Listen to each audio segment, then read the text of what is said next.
Welcome to the Rare Book and Manuscript Library at the University of Illinois. This is the Mailbag, where we answer your questions about books.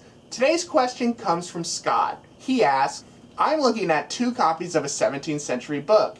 They're both from the same edition, and the text is the same, so why are the covers totally different?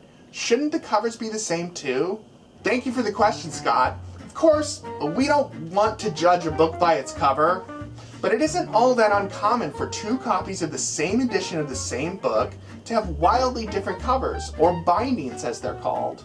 Especially before the 18th century, printed books were often sold unbound, and the purchaser would take the book to a binder to have it bound in his own taste. Here we see 2 copies of the 2nd edition of Nicolas Fontaine's History of the Old and New Testament. One is bound in calfskin, but another of our copies is bound in silver. This is known as a treasure binding, where a book, often a religious text, is bound in silver, gold, or precious jewels. While a lot of what we've talked about here has focused on the aesthetics of binding, we should remember that bindings are first and foremost protective. The boards protect the leaves, while the leather on the outside protects the boards. Often, books were bound in half-calf, where the spine and the corners of the cover are made of leather, and the rest of the cover cloth or paper. One reason bookbinders might have done this was to save money by using less leather, while still protecting the most vulnerable areas of the cover, which were the corners and the spine.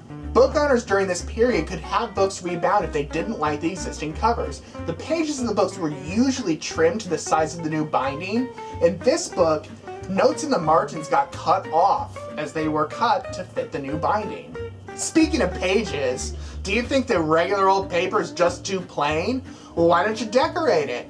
This book has goffered foredges where a design has been impressed into the gilt edges. It was also not uncommon for artists to paint illustrations on the foredge, so that when the pages are fanned a certain way, an image appears.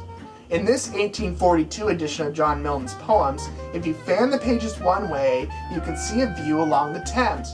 If you fan it the other way, you see another view. Standardized bindings like the ones you'll find on books published today didn't come about until the 19th century with the advent of edition bindings, which were bindings set by the publisher to be uniformed through entire editions. I hope that answered your question, Scott. Please let us know if you have any more.